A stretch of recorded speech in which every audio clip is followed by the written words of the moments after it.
It's short and sweet, but melodically beautiful and has made us both cry in different ways. That's about all you can ask for from a Taylor Swift Sounds song about right. there. Yeah, I'm like, if I'm not crying, she ain't doing it right. Welcome to Hits Differently. I'm Molly, co-host with my best friend Ryan, and in this episode, we are breaking down the song Opalite, which is officially Taylor Swift's second single from The Life of a Showgirl. We'll tell you everything you need to know, from the Taylor Swift color theory to how certain lyrics in Opalite connect to other songs. Now, we actually recorded this episode right before Taylor released the Opalite music video, but I think that makes it that much more interesting because a lot of the analysis that Ryan and I talk about in this episode ended up being some of the main themes that you see in the Opalite music video. If you want to hear more about the music video and, of course, all the Easter eggs that are in it, we did an entire episode breaking that down that we will link to so you can go check it out. Make sure to subscribe on YouTube or follow us wherever you're listening to this podcast so that you don't miss what's next.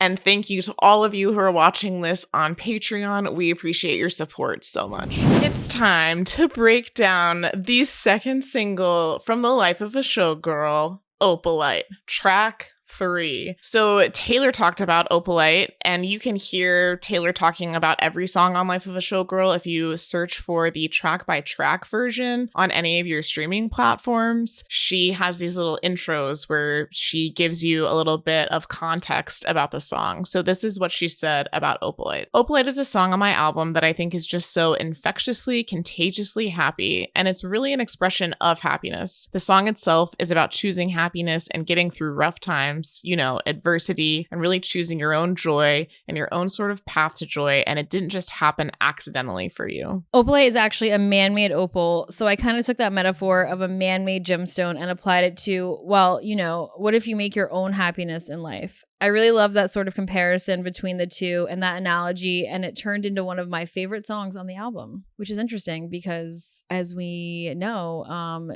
Travis also said it was his favorite. So yes, coincidental. he did. Yes, he did. And we are going to be talking much more about these analogies that Taylor is talking about here as we get into the lyrics. But the other just overall theme that she's exploring, even as she's just talking about it here, is colors. As many Swifties out there know, but maybe you're a new Swiftie and you didn't know this, Taylor loves to assign colors to feelings. So Opalite immediately fits into that category of songs. Think about Red from the album Red. Red was the color of this fiery, passionate love. Or you can think about Lavender Haze, where she's talking about the early stages of falling in love. There are so many songs that we could list that talk about colors. Gray and blue. You hear about a lot of that in Tortured Poets and previous albums. Yes. There's the positive colors, the negative colors. Mm-hmm. Sometimes some colors are used in both ways, Yeah. Depending on the song, depending on the arc. Yeah. It is evocative. It's appropriate that Travis said that this was his favorite song and that Taylor chose to assign this color or gemstone of opal and opalite to the song because Travis is born in October and opal is the birthstone of October birthdays. So we're really, really playing into all the color theories here. And the blue, technically opal is a bunch of different colors. It's like a spectrum, but obviously now with the release of the CD and everything, it seems that Taylor and her team have kind of applied this like blue hue to it, to the song. And it reminds me immediately of like 1989, which is, maybe I'm biased because also that, Travis has said in the past that Blank Space is one of his favorite songs and he's a 1989 guy. So I don't know if that's related, but I just think of the blue and I associate it with that. And I'm like, that's coincidental. Also, I feel like Opalite definitely could have lived on 1989, I feel like it's definitely more mature and older, but in terms of just like she said, like infectious, happy, very alive, it's very suitable. Maybe like a 1989 Volt track. Yeah, it's super catchy. Like melodically, even though it's Max Martin and Shellback, melodically it's very different production to me, but the catchiness of it and the happiness of it does feel very 1989. The blue, it's interesting that you noted that from the artwork, because when I was trying to figure out what color actually is an opal or opalite, like you said, there's so many different colors that it could be, but the translucent white with pale blue is like typically the top two that are described, which plays into the artwork is like dark, but with this light pale blue. Opal is one of my favorite gemstones, so big fan of that. And I had never even heard of opalite before Taylor really on that. Yeah, so it's cool. I mean, it's literally just opal, just man-made, but still, I had no idea. I think I had heard about it. I don't think I thought deeply about it at all until it became Leave a it to Taylor song. Leave it to her. Couldn't have just been opal. She's like, no, let's take this and really, we got to add some metaphors and double meaning, or else what are we doing? I've been on the hunt for some opalite jewelry literally ever since Showgirl's track list got announced. I'd like to have just like earrings or a necklace that has opalite in it, but I'm still on the hunt for the perfect piece, in a There's reasonable a lot of opal budget. Obviously, but so my favorite question to ask before we dive into the lyrical analysis is, what do you remember from our first listen and your first impression of opalite? Immediate banger. I feel like I said the same thing about Elizabeth Taylor, but truly though, and the infectious beat, it hasn't changed. I feel the same way about opalite as I did like the first listen. It just moves and really like carries you along with it. I remember thinking of it as my Cruel Summer off of this album, of just immediate mood booster. Yes. So catchy, could listen to it over and over. So I remember when we were both sitting there on my couch listening, we just started bopping along. For anyone who's listening, I'm literally bopping right now. And that's still how I feel every time I listen to it. Immediate vibes. And I'm glad that she picked it as her second single, because we know Cruel Summer got passed over. It didn't become a single until years later. Thank goodness that didn't happen to Opalite. Can you imagine? I know. Maybe Travis had something to do with that. Who knows? Maybe he was like, this is really good. She was like, yeah, you think? It's my favorite too. Yeah. Even though she said that about a few songs, though. Remember when she said like Wish List was like briefly her number one? Yeah. I mean, she's just like us. It's hard to choose. Pick. Yeah. Yeah. All right. There's a lot of good lyrics to break down here. Obviously, is there a Taylor Swift song that we wouldn't say that about? Probably not. So verse 1 starts off with, and this is another song that's going to be so hard not to sing as we read the lyrics. And I was like, are you singing it? Or I had a bad habit. No, I won't. But there you go.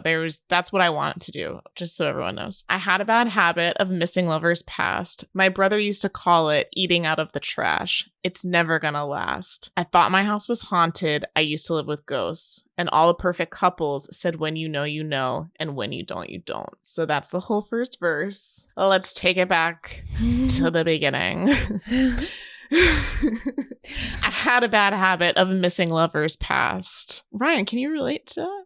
It's funny because until this lyrical breakdown, I don't think I ever really thought, like, conceptualized what of missing lovers past meant, because it's interesting the way she the way she words it is a really interesting way to say of missing past lovers.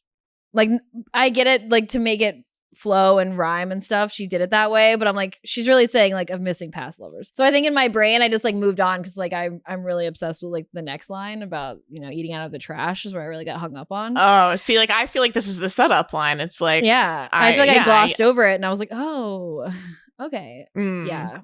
And like it's interesting because she's talking about like of missing them and then eating out of the trash, which we'll go into about how like those could be two separate thoughts that are related, but they're also separate. To me, they're the same, but we'll elaborate. Before we get to the eating out of the trash, missing lovers past is something that Taylor has talked about pretty much her entire career. I would say at least every album has a song where she's being reflective of something that's happened in the past. Correct me if I'm wrong, but I feel like that's a solid statement that I can stand on. Just from Tortured Poets alone, here are some of the songs that seem to be reflective of previous relationships. Fortnite, Down Bad, Fresh Off the Slammer, Guilty as Sin, LOML, The Black Dog, I'm Gonna Get You Back, Chloe or Sam or Sophia or Marcus, I Look in People's Windows, Peter, just Tortured Poets alone. And I was like looking through it, I'm like, I feel like we might be missing one, but it's hard to say because like you said, it's very specific of past relationship looking back versus like like at the time that she's writing it, that's not like she's not with that person. Yeah. Because there are many songs, pretty much every song on Tortured Poets now you could say is about a past relationship at this point. But at the time she was writing it, some were more present tense. And I mean, that's just Tortured Poets. But obviously, like you said, she's been doing this forever because yes, it is relatable. Some people, Molly can't relate as much.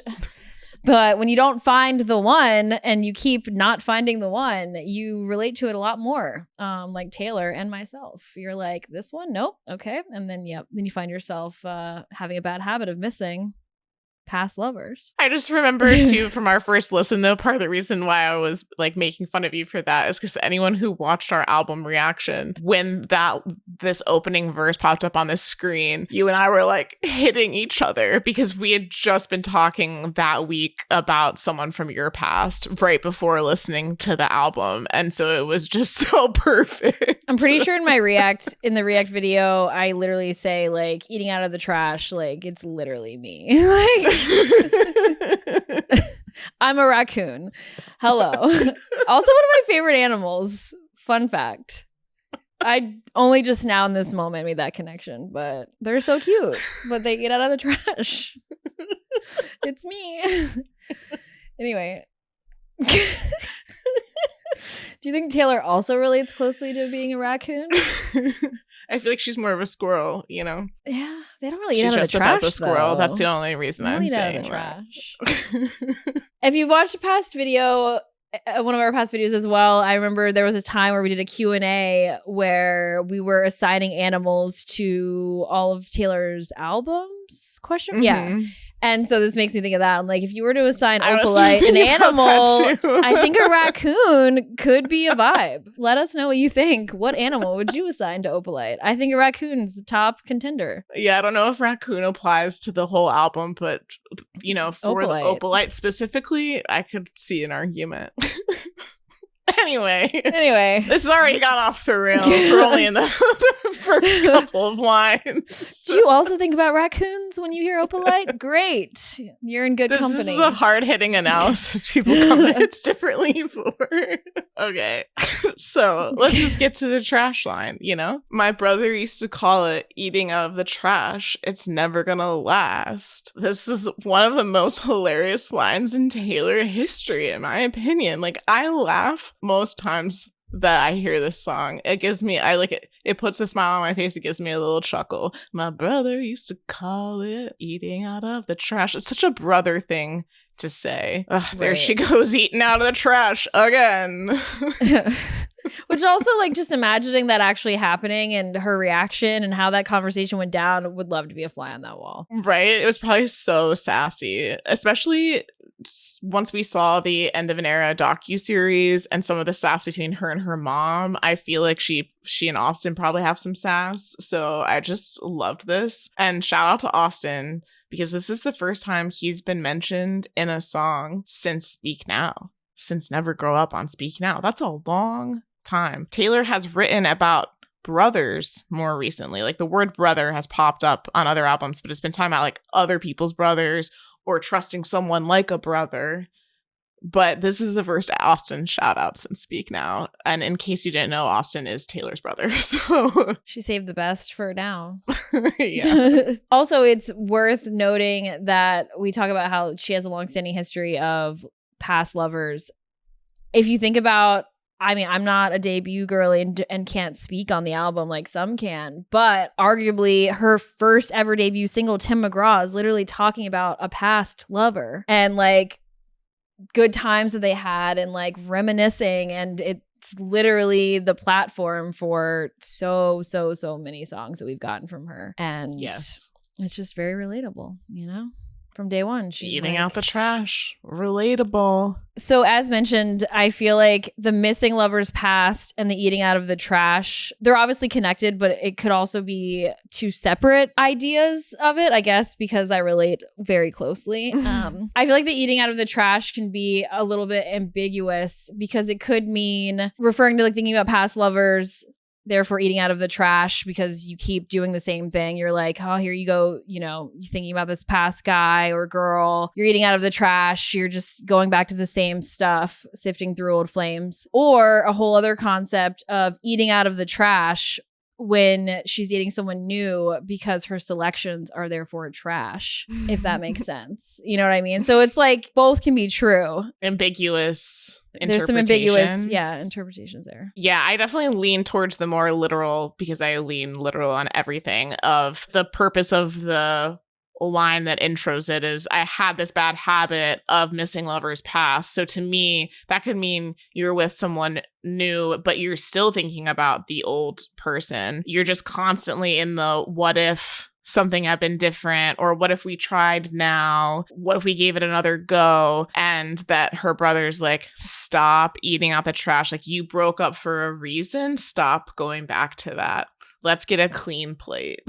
But as a raccoon, you're often only eating out of the trash. So like, eat somewhere else, you know? So it's like, oh, we got a new one. Okay, well, where'd you get him from? The trash. Again. Stop eating out of the trash. Again, can relate. The trash takes itself out every time. Let's go. It's like your options should be not in the trash can. Find them somewhere else. Yes. And, yes. you know, men are trash, women are trash, whatever, however the phrase goes. And for anyone who's offended by that, just know that Ryan's just speaking to like, you know, her past. It's not that everyone's trash, but you know what I mean. Right. You know, of course. You know? If anyone's seen our Tay therapy episodes, if not, go back and watch. The original stuff's really you know, juicy. Whenever Ryan says men are trash, Alex goes, sorry. Like, I added in women are trash, even though I was like, no one says that. But I had to add it in there to be fair. I was like, no one's ever said that. But it's fine. They can be trash. I'm not biased.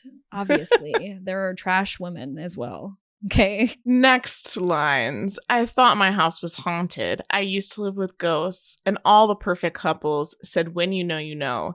And when you don't, you don't. The lines with haunted and ghosts are very immediate callbacks for my Swiftie brain of a lot of times Taylor has talked about ghosts and being haunted in her past work. There were way too many to list all of them, but a few of the notable ones, for example, are If You Live Like That, You Live with Ghosts from Bad Blood, or Now That I'm Grown, I'm Scared of Ghosts, Memories Feel Like Weapons, which that one very much feels like it plays into this concept. Like the ghosts from your past are haunting you and your memories feel like weapons against you. That's from Woulda, Coulda, Shoulda. The examples you listed are literally like, they're very direct to what she's talking about. And I, like in Florida, it's not her, it's technically Florence's lyric, but she literally says like, me and my ghost, we had a hell of a time. Yes, I'm haunted, but I'm feeling just fine. And it's like, that's literally what she's talking about. And she's stranded in the bathroom. Yeah. Your ghost stranded in the everywhere. bathroom with her ghost and a bottle of wine. Yeah. There's so many other ghost references that would take us forever to go into all of them. A song literally with ghosts in the title, Beautiful Ghost from Cats. There's ghosts in the Antihero music video. Ryan has dressed up as them for Halloween. If you've been watching or listening to us for a while, you have seen the ghost sheets pop up in various ways. So to me, by her acknowledging the ghosts and being haunted, she's officially like closing the loop here on all of that.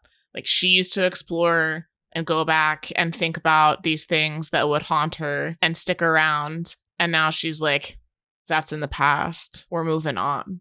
That's what we're about to get to anyway. When we get into the chorus, like, we're going to see she healed from the haunting. And when she talks about my house, like you said, there's so many references of ghost appearing, like in the Antihero video, it's literally a house and there's ghost. But when I think of my house, I think of like the lover house.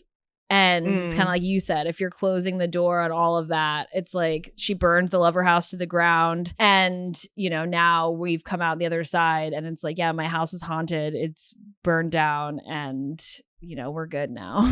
Which ironically, when she burns the lover house to the ground in the Arrows tour is what we're talking about when that happened. It was during Bad Blood. If you live like that, you live with ghosts. She was like lighting the match and burning it all down. And then the flames are shooting out during the performance. So yeah, she burned that house down and everything that was haunting her along with it. Also the line, it's probably second to the eating out of the trash for me for this song of when you know, when you don't, you don't. It's like when you don't, you don't is so simple, but it's very effective. It's like we've all heard like when you know, you know. Everyone's heard that phrase, but I don't know if I've heard and when you don't, you don't. So it was such a fun play on words. It's like, oh yeah, like you don't know when it's not the one or the right one for you. That's the whole point of eating out of the trash. It's like you don't know until you know. And by then it's too late. Oh, interesting. Because I take it as a person because they're talking about all the perfect couples. So to me, this is your friends, right? That you go and talk to about these relationships. And it's your friend being like, listen, when you know, and when you don't, you don't. So when this person's going through it with someone and you're the person on the other end of it hearing this, you're like, this isn't your person. Like, do you hear what you're telling me? Like, if you're confused, if you don't know, it reminds me of So Long London when she said, and my friend said, it isn't right to be scared. Every day of a love affair, every breath feels like rarest air when you're not sure if he wants to be there. It's like her friends are probably sitting there hearing her talk about stuff being like, this isn't right. So I connect those things and I think it's funny that she says the perfect couples too, because it's like, and all the perfect couples, like when you're the person who's going through it and you're hearing this feedback, you like don't want to hear it. It's like when you know, and when you don't, you don't. You're like, oh, real helpful. Thanks a lot. It's on brand that you would take this perspective because it is you. I was like, funny that Molly's taking the perspective of the friend who has to endure this.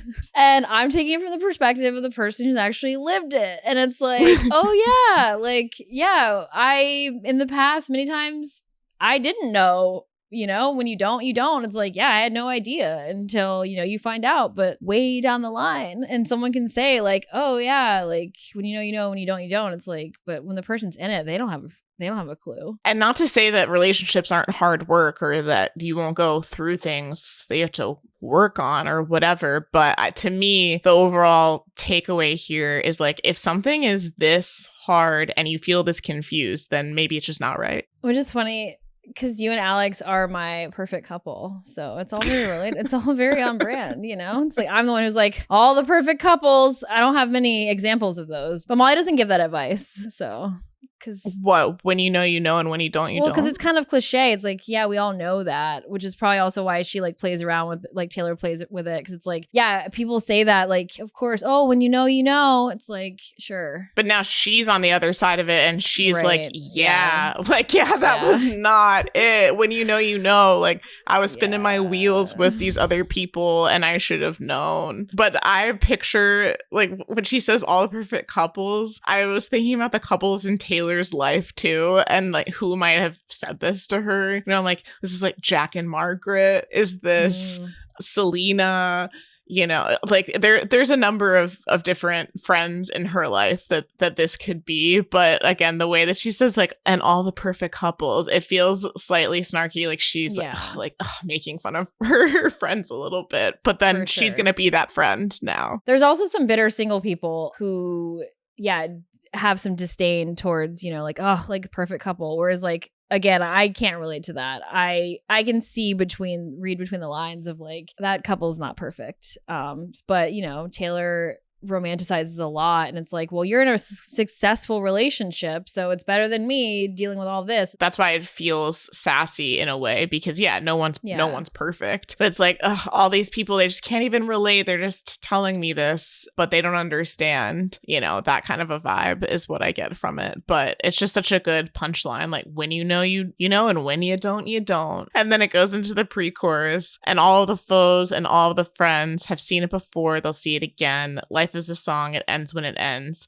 I was wrong. So once again, she's kind of like throwing shade a little bit, like all of the foes and the friends have seen me in this cycle before. Makes me think back to like her rep days and, or just like the haters in general who have watched her and criticized her relationships and how public she can be and if she sings about them and just that whole spectrum of her life. And so she's like talking to them like, yeah, you've all seen it before. We'll see it again. And then it's like, or maybe not, because maybe I'm done. Like maybe that's not me anymore. Right. People have analyzed Taylor's dating history to the ends of the earth. So it does feel like she's poking fun at herself in a way. They've seen it before, they'll see it again. It reminds me of How Did It End with Come One, Come All. It's happening again. Here we go. Another breakup. So this is kind of acknowledging that cycle. And then the Life is a Song That Ends When It Ends is very interesting to me because I feel like there's multiple interpretations of that too. Like literally that when life ends, it ends. Or you could think of it as a relationship. And when it ends, it ends. And it might feel like it's this big thing in your life that's ending. But then when you look back on it, it's actually just a blip. It's more like a song than it actually was your entire life. I feel like the lyrics in this song are some of the more simple on the album, but they're so punchy and can be interpreted in so many different ways, which is what's so fun, aside from just like how much of a vibe the whole song is. Right. It's so much deeper than you get at surface value when you start to analyze the lyrics. And it's interesting because like Life is a song, but coming from her, it's like I think about how she's written multiple songs about certain relationships. And so I wonder if like that plays into it, or you think about like the All Too Well 10-minute version. And so it's like, okay, life is a song, it ends when it ends, and equating that to like a relationship, then is she factoring in, like say for this one relationship, she wrote X amount of songs and like that's like the depth or the whole spectrum of that. And like it ends when those songs are done being written or they're in the past. You know what I mean? Like kind of chunking it out in that way. I wonder if she sees it that way, obviously. Or that her life is archived by songs. Yeah. And so you're like, oh, here's this relationship and the discography that goes with it, but some are shorter than others. Like some only got a blip. And it was like, yeah, it ends when it ends, whenever we're done with that. And so, the impacts vary. Some only got, I forgot that you existed, Right. It's a better way to say like life is short, but also, yeah, she's been singing about this kind of stuff for her whole life, over 20 years. So it's like, it's short, but it's also not. And to apply that same philosophy to us as Swifties, while Taylor might view certain parts of her life as identified with certain songs or whatever, her own songs or other people's songs, we do that with her songs, right? There are very specific Taylor songs that do associate to very specific time periods in my life. It might be because of when the album came out. It might be because of something that I went through that makes me think of that song or made me want to go listen to it. It became my hyperfixation song for a certain reason at that certain point in time. So that's also, I feel like, how we as fans relate back to her music. So it's duplicitous. Right. Was that ambiguous. The word that we said? No, it's ambiguous. That's why I keep saying ambiguous, because that's the correct word. Never say duplicitous again, because I incorrectly used it. So it has dual meanings in that way. Yeah, I mean, it's like, oh, life's a song, it ends when it ends. So some of us are going back to our tortured some of us are going back to our tortured poets era, and it's like, oh yeah, I can relate to living with ghosts, and we're going back in time and we're still going back to these songs that haven't ended. Oh no, we're in the haunted house again. No. Oh yeah, I mean, I've been living with ghosts. I mean, again, it's like I sound like a broken record, no pun intended, but this song was just so relatable, and I love and hate that, because I'm still in it. I'm still in the dark times. So I'm like, yeah, living with ghosts. They're everywhere. Leap from the gallows and levitate down their streets. Okay. But it's fun because she makes ghosts. I literally am. And also it's funny because I have a ghost painting and I'm literally like staring at it. And I'm like, that's just a coincidence. Oh yeah. Or maybe it's not. I know but which I'm one just you're like, talking about. can relate a little too on the nose. But yeah, I mean, I'm here for it. So she ends the pre-chorus with the line, "I was wrong." This line is really interesting to me because so many people who have criticized Taylor, to me and to both of us, because we've talked about this before, will say, well, she never acts like she did anything wrong. It's always the other person's fault or whatever. And it's like, well, first of all, the songs are from her point of view. What's the man's perspective? Yeah. So of course it's going to be however she felt in the moment. It might not be a laundry list of all the things she felt that she did wrong, but also a lot of Taylor's songs actually do talk about things where she feels like she's the one who messed up. So I feel like that was always an incorrect way to interpret her work anyways. But here, for all those people who needed it, here's her literally saying, I was wrong about those past things. I was wrong. Here you go. It's interesting to connect the two because coming off of like Life is a Song, it ends when it ends. I was wrong. Because like I see I was wrong as like, again, like, oh, it doesn't have to be that way, you know? It's less of her being wrong in those relationships or in certain ones or whatever, and just more of like, oh, the cycle can end. Yeah. Or she was wrong to think that was her person or whatever, you know? Yeah, that was like her brand. So we go into the chorus for the first time. But my mama told me it's all right. You were dancing through the lightning strikes, sleepless in the onyx night, but now the sky is opalite. Oh, my lord, never made no one like you before. You had to make your own sunshine, but now the sky is opalite. Whoa, I like how you read it like you're, like it's an audiobook. But my mama told me it's all right. It's all right. As I started to say Onyx Night, I started thinking about when the Showgirl variants were coming out and I didn't know how to say onks. That's right. Throwback. But that's not, yeah. Pass me. But she says onyx. Yeah. It's onyx. It's always been onyx. Oh, did I say onks? Yes. Is that what it was? 100%. Okay. That was really funny. I was like, excuse me? You're like, pass the aux cord. But man, if people that are new to our show, they're getting a lot of callbacks in this episode. I know you made fun of me and said pass the aux cord. Yeah. I'm so sorry for anyone who's new. There's too many inside jokes in this episode. But to anyone who's been listening for at least 6-ish months, then maybe you're getting all these jokes. I want to tell you not to get lost in those petty things.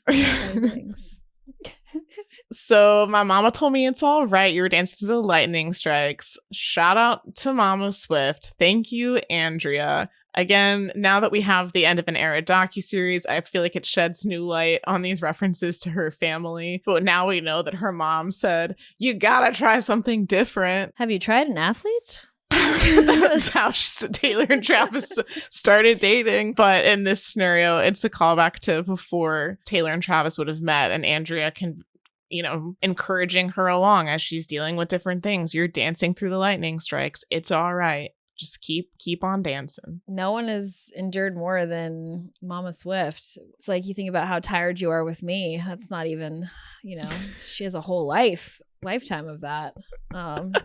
So I appreciate the positive outlook, She's like, oh, you're good, like you were dancing through the lightning strikes. Like, whoa.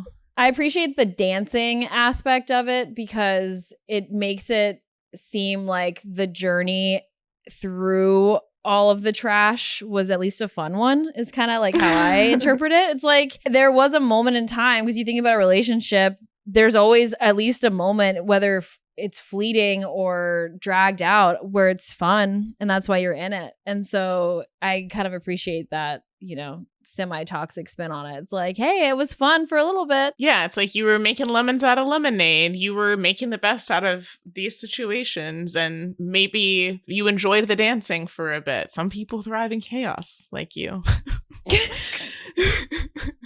I like to dance. Also the lightning strikes just paints such vivid imagery.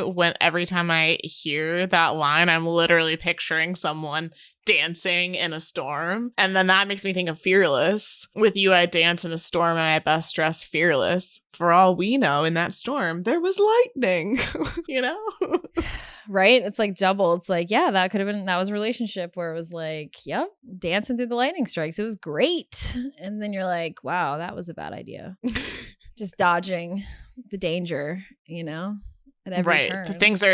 Things are happening around you and you're just dancing. But then the sleepless in the onyx night, the other side of the sky being opalite, which we will get to. Again, Taylor is great at painting a picture because we're going from dancing on these lightning strikes to basically laying awake in the middle of the night in a dark, dark night, sleepless, sitting there thinking about all of this, whatever it is that you're going through, or maybe even thinking back on past things. This is basically the entire Midnight's album, Sleepless in the Onyx Night. The whole premise for the album Midnight's was, what are the things that keep you up in the middle of the night? What are things from your past that you think about? What's a conversation you wish you could have done differently? It's also interesting that she chooses onyx versus just, I mean, Taylor would never pick such a boring color as black. You know, it's kind of like when we get maroon, it's like, you know, we get lavender, we get all these like fun variations of colors, not the the bare minimum. So onyx, I actually have, of course I'm not wearing it right now, but I have a black onyx ring, which is it's just a deep, rich black. It's like, it makes me think of like molasses, you know, it's just, there's no filtration. It's the darkest, darkest dark. And so it's really painting the picture because you have that opposed to, like we said, opalite, which is just this beautiful spectrum of all of these different colors, and it's lighter, and it really couldn't be more of a juxtaposition. It's like she likes to compare colors, and I feel like this might be the most dramatic comparison she's ever done of like onyx versus opalite. Right. And now the sky is opalite. So I love the fact that she, at one point, I don't love that she was sitting there sleepless in the onyx night, but now that she's come out to this other side, that she can make this juxtaposition, it's a full 180 from what she was going through before. And that makes getting to the opalite sky that much sweeter. You know, you have to go through the hard stuff to appreciate the good stuff. So there you go. After the storm, something was born on the 4th of July. 4th of July. Fireworks. Storms. Not relevant. Not. We love a rep tie-in any chance we get. Yeah, I just had a bunch of rep lyrics like flash through my brain, but we don't have time for that. It made me think about it too, because if there's a storm, a lot of the times, especially if it's not nighttime yet, then you get like a rainbow, which makes me think of opal, because there's multiple, like literally a rainbow is very similar to opal in the sense of colors. All the different colors. So yeah. Oh my Lord, never made no one like you before. You had to make your own sunshine, but now the sky is opalite. So this is where we start to bring in another character into the song. Never made no one like you before. So the you is bringing in this new character. Up until this point, it's been Taylor, it's been her mom, it's been her brother, it's been the ghosts. But now we're meeting someone else. And it's such a simple way to introduce this person. Oh, my Lord, never made no one like you before. And you had to make your own sunshine, but now the sky is opalite. So this person has also been going through it and has had to get to the other side before they've come into each other's life. Right, because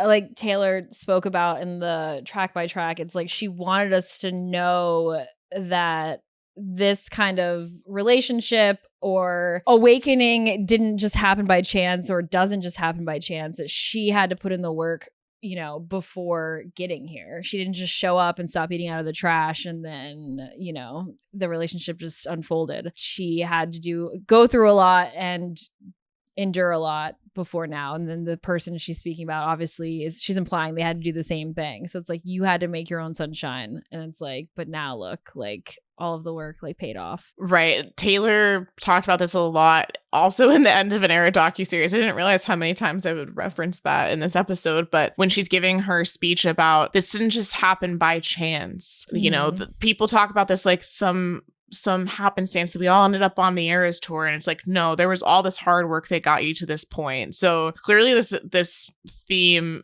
is very important to her. I think she also talks about this in Wood, in my opinion, but in a different way. Like, all that wishing on a shooting star never did me any good. I ain't got to knock on wood. It's like, this isn't luck. This isn't superstition. This isn't something that just happened. We both had to work really hard to get to this place. It's also kind of like, thinking about it now, a slight jab at the haters, because I mean, I've definitely been there where it's like people forget about what you've had to endure in your past poor relationship choices because, oh, well, now you're so happy and this person's amazing, and it's like they forget all about it. And she's just like, whoa, like this is brand new. Like you forget about the last 30 plus years of my life and my relationships. And so when she said that in the Eras tour about, oh, the Eras tour didn't happen by chance, I'm like, obviously. But unfortunately, there's probably people out there who have implied like everything's just so effortless. It just happens. It's like she just gets what she wants. And she's like, whoa, whoa, whoa. You're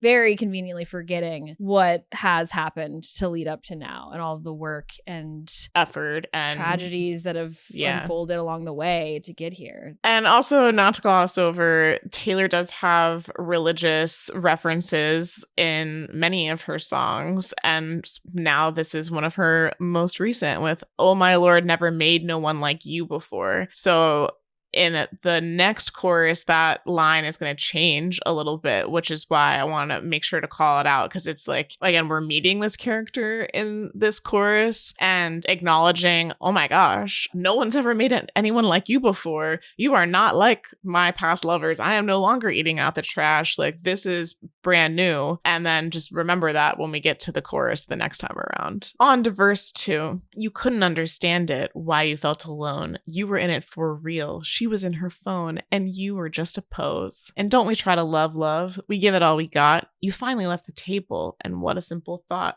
You're starving till you're not." The beginning of verse 2 got me good when we listened to this the first time, and I still love it so much. It says so much with such few words. I feel like that's kind of the theme of a lot of what we've been saying here. You can take it at surface value, you can read into it more deeply, but this in itself is packaged so nicely. I felt in our first listen, and I do still feel now, that this is a clear reference to Travis's past relationship. I don't feel like she was trying to take shots at anyone, though, or trying to drag anyone. She's just kind of stating a fact of what Travis has probably told her about how he felt in that relationship. So no one needs to go, on any online sprees about it.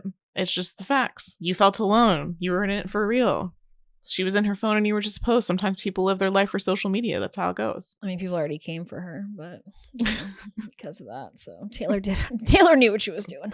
The next batch of lyrics is, playing off what you just said. It's like, once again, very, very simple lyrics, but saying a lot with a little. Once again, it's like, oh, like, don't we try to love love? You want to love the love story, and you want to do it for the plot, and you want to stick with something because on paper it sounds really good, or maybe at one time it was great, and like what could have been, and unfinished business with that relationship, which, again, all of that I'm speaking from personal experience and can relate to. So it's like, like, we try to love love. We give it all we got. Taylor's obviously been there before many times, and she's written about it a lot, about fighting for relationships, trying to give it all you got. I think it's interesting to compare this to some of those songs because you can really feel how healed this seems now because she's wrapping it up so simply. Don't you try to love love? We give it all we got. But you go back to a song like You're Losing Me from Midnights where she says, "I gave you all my best me's, my endless empathy, and all I did was bleed as I tried to be the bravest soldier." It's like, that's how she felt when she was in it. And now looking back, it's like, we gave it all we got, I know, it is kind of interesting because in the past, she's gone out of her way to just ruin us with the lyrics and really painting the picture. I mean, think about most of Tortured Poets. Now she's like, no, we don't gotta get into all that. We don't have to I don't have to go deep diving with the metaphors and the analogies and the hard-hitting lyricism. It's like, it just is what it is. It's like, wow, we've come a long way. She's like, I don't even want to wait. It's like she doesn't want to waste her energy on it. Her energy is expensive. She's like, you get it. If you don't get it, listen to X number of songs and you know what I mean? It's really interesting because it wasn't the point. Another one of my favorites from her being in it is from So Long London when she says, "I stopped CPR after all. It's no use. The spirit was gone. We would never come to. And I'm pissed off you let me give you all that youth for free." When she's in these moments, she's angry, she's hurt, she's sad, whatever emotion you want to apply to songs like that. And now she's able to look back on it in what seems like a really healed way, which I'm pumped for her that that's where she's at. Because the next line, you finally left the table, and what a simple thought, you're starving till you're not. This is one of, in my opinion, one of the most if you know, Taylor lines ever. You finally left the table.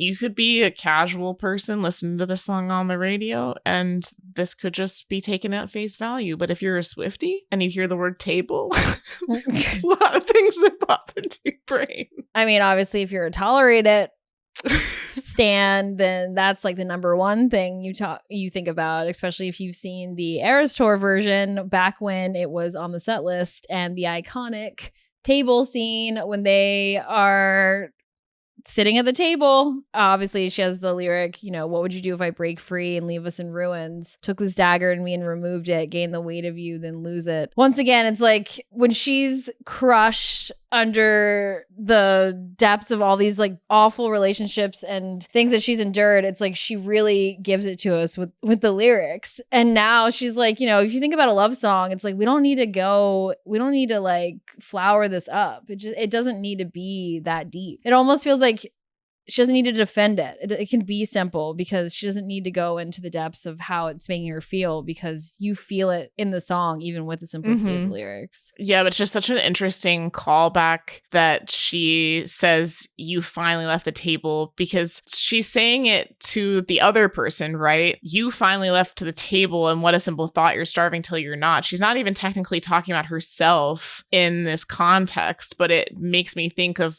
times where she's painted this imagery of being at a table and going through it, whether that's Tolerate It or from Right Where You Left Me. She talks about, help, I'm still at the restaurant, sitting in the corner I haunt. She goes on to say, I'm sure you got a wife out there, kids and Christmas, but I'm unaware because I'm right where you left me. Like I'm still sitting at this table in the corner of this restaurant, haunted, again, pulling in the haunted parallel from before. And now she's like, what a simple thought, you're starving till you're not. She got up from that table. She gone. She's not at the restaurant anymore.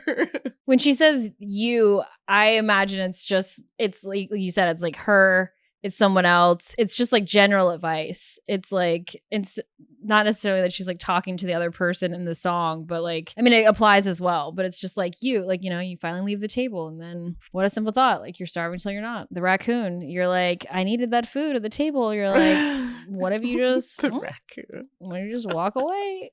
Not to the trash though, somewhere else. Where do you go if you leave the table in the trash? I don't know what's left, but that's for the raccoon. I don't know. I don't know. The starving till you're not part of this. I love that line, because when you're in it, when you're in the thick of it, of whatever you're going through, it's so hard to see the other side. You're sitting there, you're starving for someone's attention, or you're fighting for a relationship, and it feels so dire when you're in it. But then when you're out the other side, you're like, you're starving till you're not. I'm actually all set. Just roll this bag of chips up, put the clip on, put it back in the pantry. I'm done. I'm good. Whereas like when you're in it, you're like, I'm starving. Like I use a chip analogy. I'm like, I normally finish the whole bag, so I can't relate to that. But maybe that's why I'm the problem. The Trader Joe's Takis that can't put them back. I don't know how to stop. The raccoon similarities keep stacking up. Yeah, also starving for someone's validation and just needing that from them. And then I like to think about it, instead of her getting it somewhere else that's maybe healthier, it's like she got it from herself. She's like, wait, actually this is no longer fulfilling me in the way that it was, and now it's actually like not good for me, and I'm not actually hungry. I'm good all on my own. Into the next pre-chorus. Actually, this is the final pre-chorus, technically. And all of the foes and all of the friends have messed up before. They'll mess up again. Life is a song. It ends when it ends. You move on. So there's a little bit of tweaks here from the first pre-chorus where she said all the foes and all the friends have seen it before, they'll see it again. Now she's saying have messed up before, they'll mess up again. And then life is a song, it ends when it ends. The first pre-chorus she says I was wrong. This pre-chorus she says you move on. It's also funny because it's like the first pre-chorus she's talking about it in a way of it's about her, like they've seen it before, they'll see it again. Now it's about them, almost like okay, like you've messed up before, other people have messed up before, like you'll mess up again, like you're not perfect either. And it's, you know, again, it's a little snarky, like in a fun way. And then I also like if you pair up the initial I was wrong and then immediately followed up with you move on, it kind of plays into the whole, like, once again saying, okay, yeah, I thought this is how it was, but actually no, like I was wrong, the cycle doesn't have to repeat itself, or like I was wrong, like you actually just move on and you don't have ghosts and you're not haunted and it's actually possible to just move on. You don't have to be stuck in this same thing over and over and over again. Right. Yeah. And when we're saying she's being snarky or cheeky, like you said, in a fun way, Cheeky's it's in a way that's, yeah, it's in a way that's, don't beat yourself up about these things. You know, you will gain perspective and you'll come out the other side. Anyone who's given you a hard time about something that you messed up with, well, they're going to mess up too. You know, it's just overall like a step back, big picture view, especially for someone in their mid 30s, like Taylor is. And we are. It's like you look back on certain things that felt so monumental earlier on in your life, and now you understand why people said you won't even remember that later, you know? And I know that our audience is wide ranging in their ages, so I'm sure they can relate to this too. There's things that as you continue to live life, you're just like, that was so not a big deal. Why did I handle that the way I did or react the way that I did? Move on. The more repetitions that you have, the more you also realize that, oh yeah, like life isn't over. You do move on. You will mess up again. It will happen again. It isn't like the end of the world, which if it's early days or if you haven't had a lot of relationships or whatever it may be, you might not know that. And like you said, it might feel like everything. And then you're like, oh, actually, no. And it might happen again and again and again. But each time you're like, okay, if I look back, look at all that I've gotten through. So right now it seems like a lot, but just like past situations, this too it'll end when it ends and you move on. The other thing I wanted to note is that in the acoustic version, which I just realized this today as I was listening to the song, getting ready for us to record, I'm pretty sure it says in this pre-chorus, love is a song, it ends when it ends, in the acoustic version. Someone correct me if I'm wrong. I listened to it multiple times, but I still felt tripped up by it that she changed the lyric in the acoustic version. But switching life to love also kind of ties into everything that we were already saying about that line before. So let me know if anyone out there has also listened to the acoustic version. So now we're into the chorus again, but my mama told me it's all right. You were dancing through the lightning strikes, sleepless in the onyx night, but now the sky is opalite. What? Oh my lord, never met no one like you before. You had to make your own sunshine, but now the sky is opalite. What?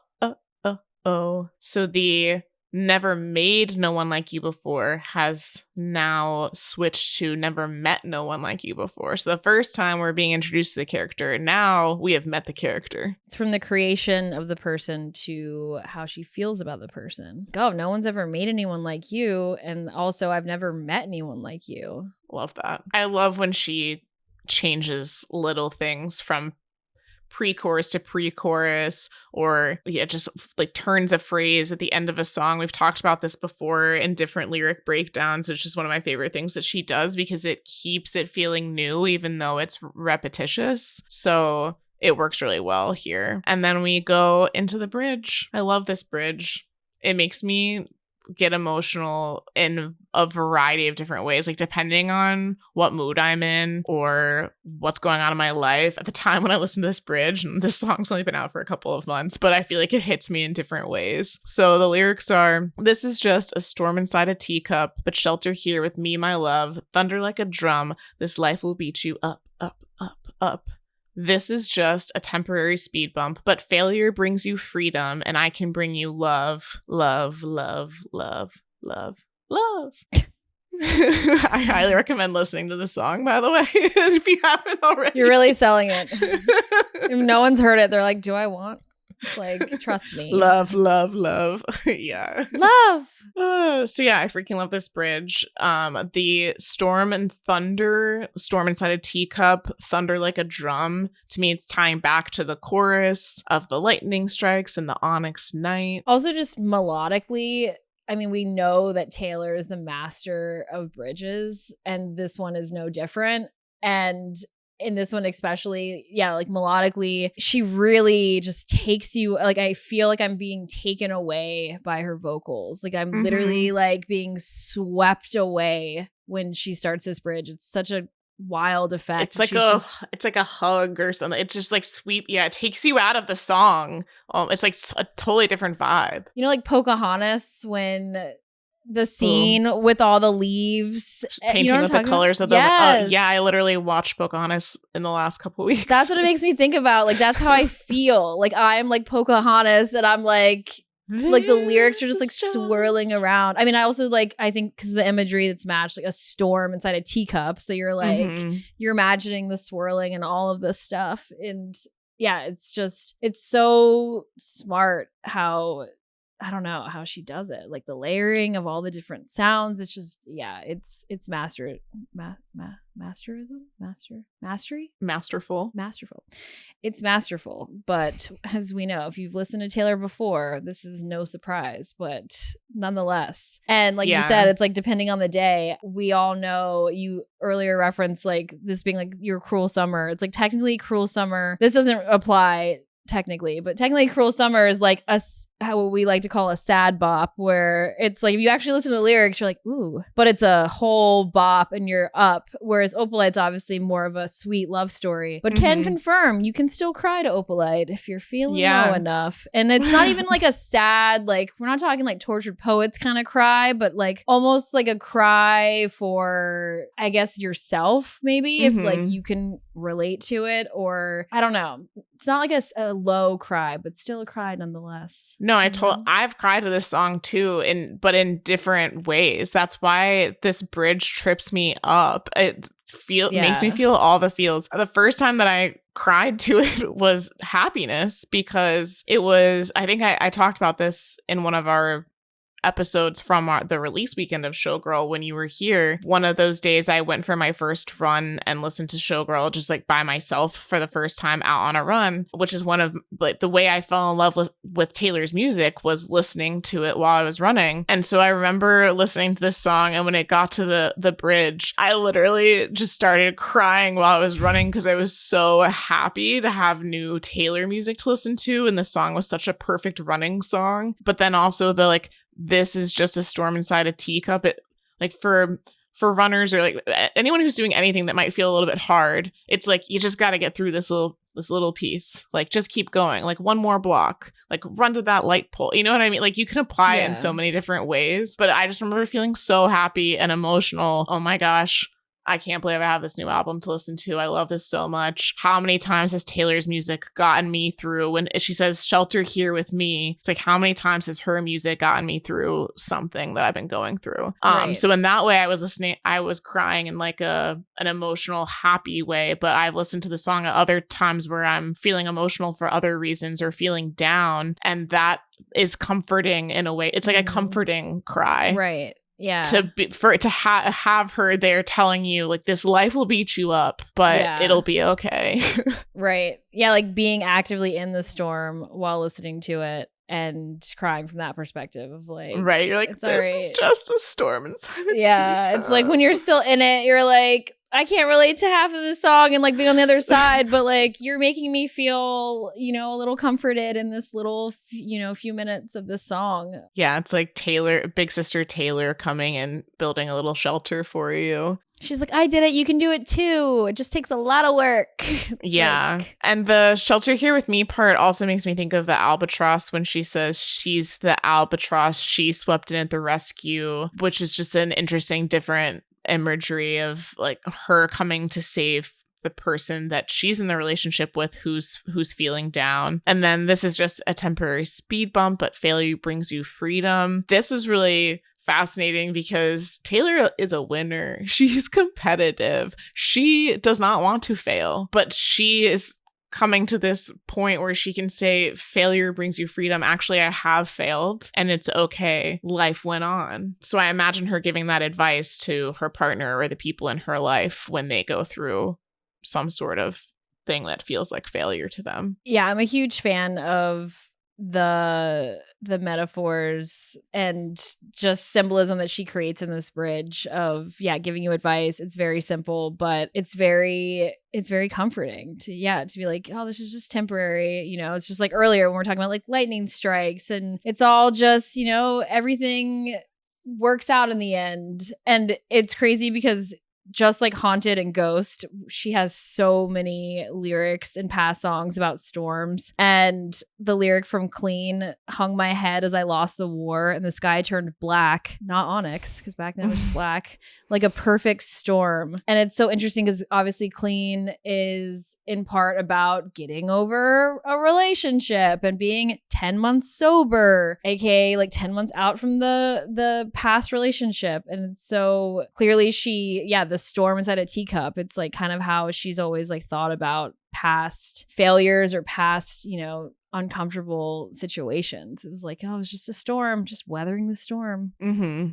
That's what I love about the bridge, is because I feel like a lot of the lyrics leading up to this were specific to past relationships, and this can apply that way too in the way that you're saying. But to me, this is so much even more widely applicable. Like, for sure, failure brings you freedom. That could mean failure meaning you had a breakup, or it could mean a failure at work, or a failure in just some other kind of way. Maybe for her, it's not winning a Grammy. Like you never know. But failure can bring you freedom in a way. And then also thinking of it from a mental health perspective, we're both anxious people. This bridge, when I hear it, and that state of mind, being able to tell myself this is just a temporary speed bump, like whatever is making you anxious or whatever you feel like you messed up that day, it's temporary. Also, the teacup reference makes me think of imagery of like the fragility of relationships, because I just imagine like this little teacup. Also, I guess now I'm thinking about the teacup in the Karma music video at the piano. I never thought about that. That's just a random side note.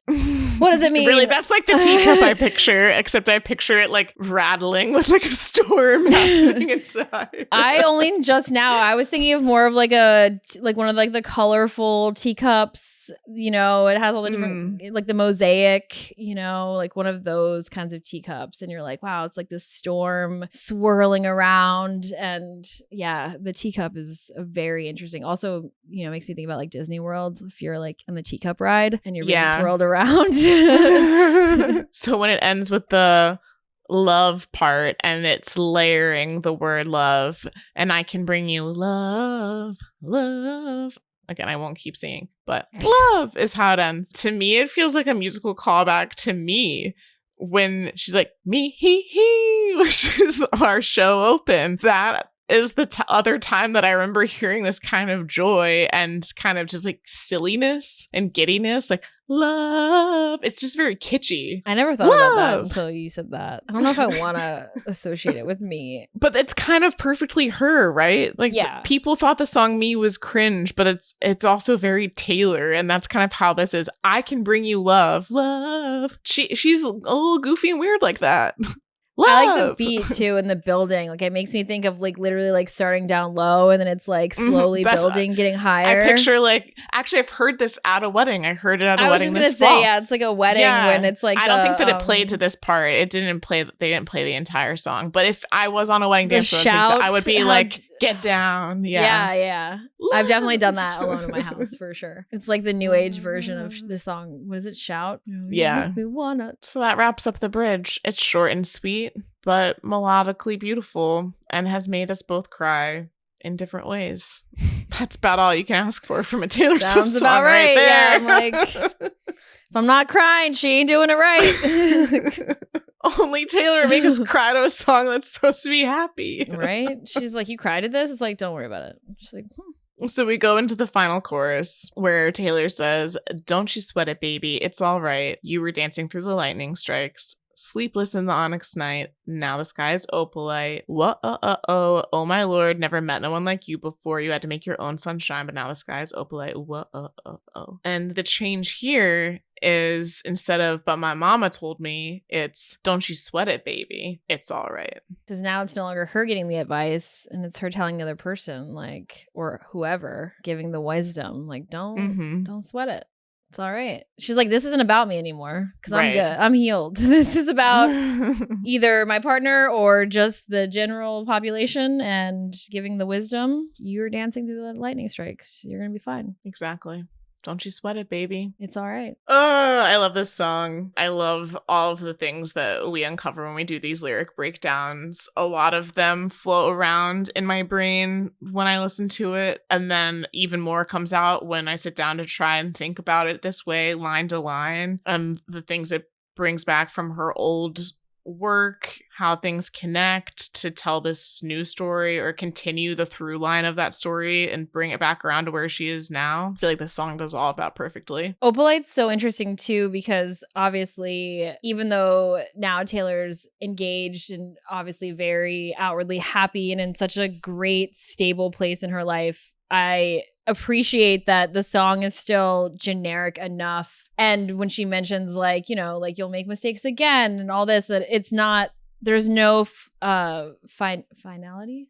The finality is life moves on. You'll continue to hit these speed bumps and you'll get through it. Right. Like it's not like the prize at the end, which I appreciate. It's like, it's not a fairy tale ending or something. Yeah. It's just a revolving, you know, a different type of cycle than what she could be referencing in the beginning of like eating out of the trash. It's like, it's just life, you know? And to circle it back to what she said about Opalite that we gave in the intro, it's like, it's an expression of happiness, but that you have to make your own happiness. Like you said, this didn't just happen to her. She didn't just get to this point. She had to go through a lot to get here. And you'll continue to go through those ups and downs, but those can just be temporary speed bumps if you let them. If you let yourself say that you were wrong, you can move on. Wise words from Miss Taylor Allison Swift. As always.